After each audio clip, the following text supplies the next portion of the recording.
What is free will? Conceptually, it's the idea that one can truly make choices freely. If I place two objects in front of you and ask you to point at either the right object or the left object, those who believe in free will believe that you choose with some real, true degree of freedom to do one or the other. Whether you point at the right object, or point at the left object, or choose to disobey my instructions and throw the objects back at me, or steal them, or ignore me entirely, those who believe in free will believe that those actions were a free choice on your part. The idea is that you could have chosen to do any of an effectively infinite number of things, but you really decided to do the specific thing you chose to do. The belief in this worldview, in free will, means that if we were to hypothetically reset time to the moment of you making a choice, there's a sense in which you could have chosen to do something differently. Put in another way, if you believe in free will, it means you have a model of the universe that contains two types of things: objects and agents. Objects are simple matter, governed by the physical laws of the universe. Left alone, matter behaves mechanistically, behaving in simple accordance with the laws of the universe. If the universe were populated with objects alone, the universe might follow a predestined path. However, believers in free will also assert the existence of agents, things which act in ways which are governed by their own free will, in a way which is truly disconnected from the purely mechanistic motion of the mere dead objects in the universe. In truth, to determine whether free will is a part of the correct conceptual framework by which to look at reality, there are two directions from which we can analyze it. The direction of the physical domain, and that of the conscious domain. That is to say, we can either scientifically examine how the physical world functions, including how the human body functions and how the brain functions, and try to understand whether there's scope for free will in those physical systems, or we can introspectively examine the contents of our own consciousness and try to witness the process of free will as it subjectively occurs. Here, I'll be doing both, but let's start with the physical domain. The explanation as to how agents can make free choices to act in whatever way they choose to typically makes reference to some phenomenon which is ethereal, unaffected by the actions of the physical universe. The religious notion of the soul, for example, is said to be the essence of a conscious being, and the soul can act on the body to make it do things, but the physical world doesn't act upon the soul. There's no analogue for equal and opposite forces here. The soul can act on matter, but matter does not act upon the soul. The soul is sort of immovable. If what you are is truly the soul, then this one-way directionality would presumably allow an agent with a soul to freely choose to impose their will upon the physical universe. The main problem with this model is one of a scientific nature. Souls are said to be non-physical phenomena, and so cannot be observed in physical reality. No experiment can be done to verify their existence. Furthermore, if one studies the functionality of the human brain, it's quite clear that our cognition, our movements, our imagination, our communication, essentially everything observably true about a person, are all tied to the firing of certain patterns of physical neurons in our physical brains. Even if there was such a thing as a soul, it seems difficult to understand where a soul would fit in this system. A brain without a soul present would still seem to function in precisely the same way as a brain which lacks any such ethereal connections. In fact, a soulless brain may very well produce a personality who proclaims themselves to have a soul. The physical world we observe, even given the human beings and animal species that occupy it, is indistinguishable from a world where souls, conceptually, do not exist. Physical reality, including the bodies and brains of those who occupy it, do essentially act mechanistically. The complexity of the human brain is simply produced as a result of physical matter obeying the laws of the universe. But in the absence of souls, is there somehow a mechanism by which free will could still exist? Perhaps there's some way in which neurons can choose whether to fire, and have that choice be disconnected from any kind of previous input. Is that possible? The way this might seem to be a possibility is through quantum effects. Subatomic particles, the smallest particles described by our current models of physics, don't behave in the same way as macroscopic phenomena. Things like cells to people to buildings to galaxies. In fact, the field of physics is largely defined by attempts to understand why everything from a molecular scale up to the size of galactic superclusters behaves in one way. It behaves like matter and energy acting mechanistically on a landscape of the space-time continuum, while subatomic particles behave in ways which seem irreconcilably different, defined by quantum mechanics, where things act very strangely. Things are so small they're difficult to measure, and the idea of simply taking a picture of them loses meaning. So we talk about things at the quantum scale with pure mathematics. In physics, a unified theory of everything would give a complete explanation of reality, a single model that would apply to all scales, giving us the correct predictions for quantum phenomena, macroscopic phenomena, and hopefully even illuminating the more mysterious elements of the deep cosmos, which humanity is yet to understand. Our species does not yet have a unified theory, so we have to simply use the theories which we have for the scales at which we know they work correctly. In the context of the conversation about free will, quantum phenomena might seem to hold some explanatory potential. Quantum mechanics tells us that the nature of the indivisible smallest particles in the universe, the building blocks of all matter in the physical universe, isn't a system that works in the same lawful and purely mechanistic way as the macroscopic universe. Or rather, there are laws, but those laws have ingrained statistical elements. I'm certainly not claiming to be an expert in quantum mechanics, but allow me to do my best to explain the fundamental element that matters here. In essence, a subatomic particle doesn't always have a definite location. It's more like a point cloud, a statistical distribution of potential locations where the particle might be. If you ever hear a physicist talking about collapsing the wave function, this is what they're referring to. The wave function is the point cloud of potential locations the particle could be, and collapsing it means making an observation, causing the particle to go from potentially being in any of the possible locations to actually being in one specific location. A particle could exist anywhere within its point cloud of potential locations, but trying to measure it causes it to narrow down its actual location to a point. Crucially, the quantum mechanisms by which this occurs are actually truly random.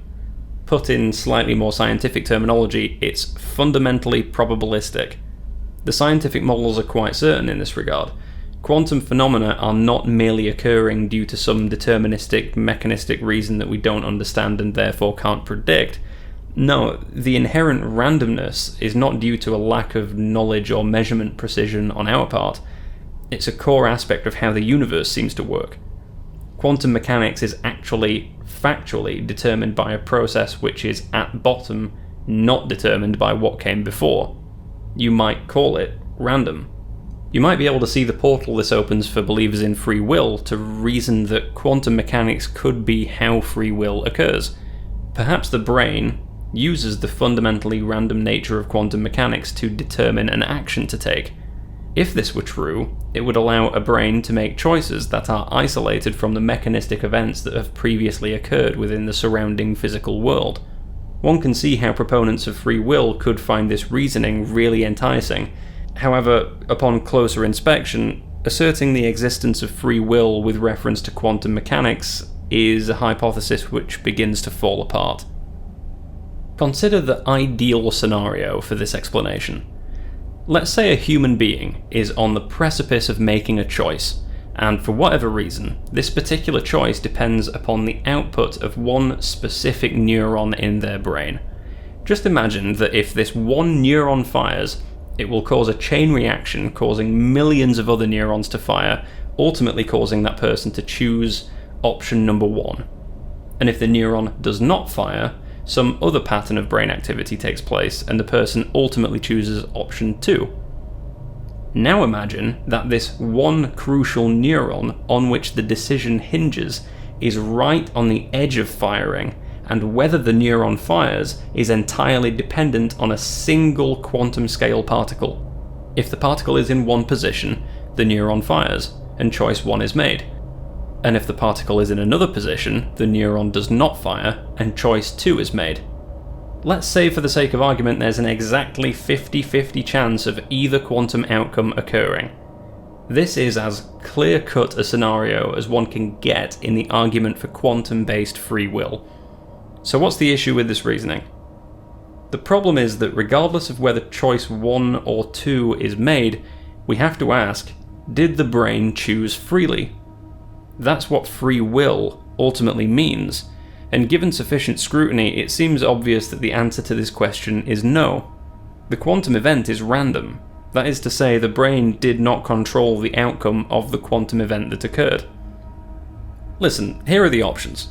The options are either that the firing of neurons is simply a product of mechanistic laws of physics, which means if you had a powerful enough supercomputer and gave it all the information about the starting conditions of the universe and you ran the simulation forward 1 trillion times, it would produce the exact same outcomes 1 trillion times, including you existing and making all the choices that you've ever made 1 trillion times, because everything is simply cause and effect.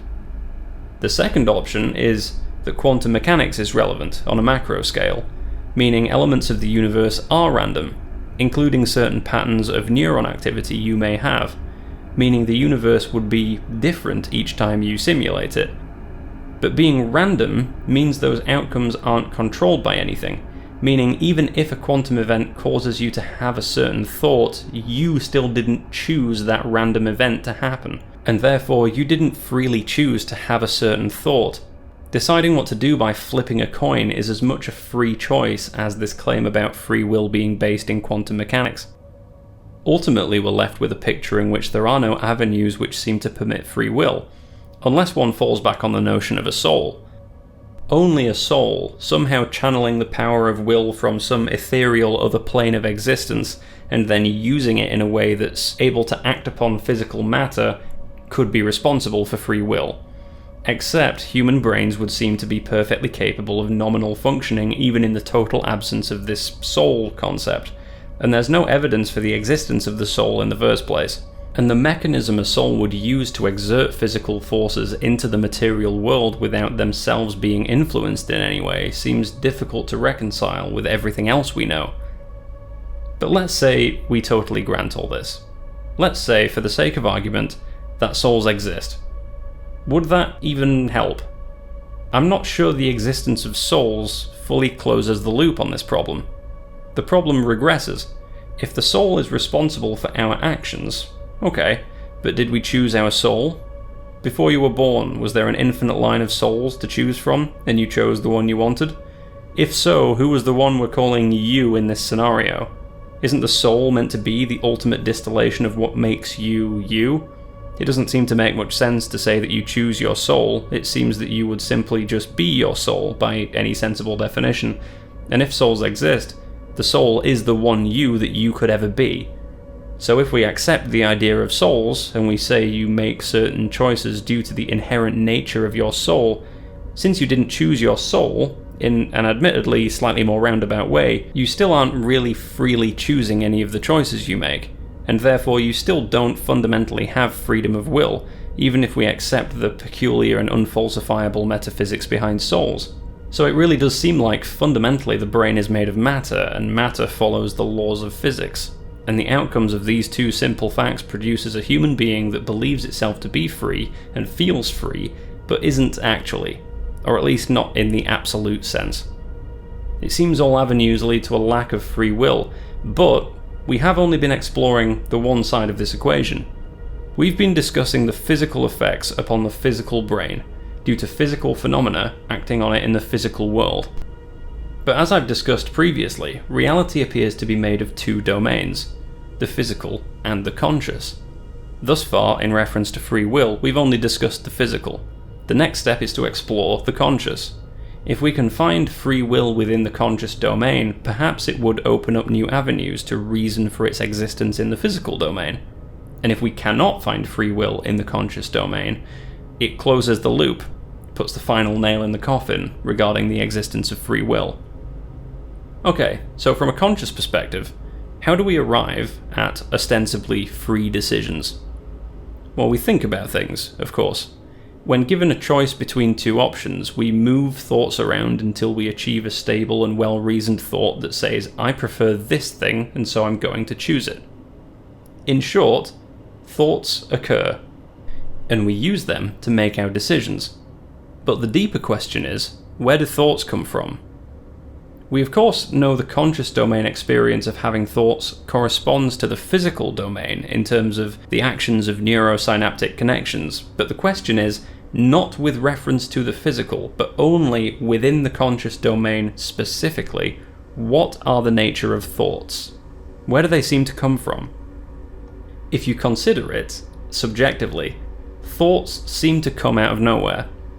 Their origin is mysterious. We don't choose which thoughts to have, because to do so would require us to think about the thoughts before we thought them, which instantly becomes an infinite regress problem, one that obviously isn't representative of what actually occurs when we think. The thoughts simply arrive. They're seemingly just generated spontaneously from nothing. Try to think of a person, any person, and a name or a face will appear in your mind. Tell me, why did you think of that particular person? They didn't arrive in your mind because you chose them. You didn't do some analysis and come to the conclusion that that was the best person to think of right now. The thought merely arrived, without you doing much of anything.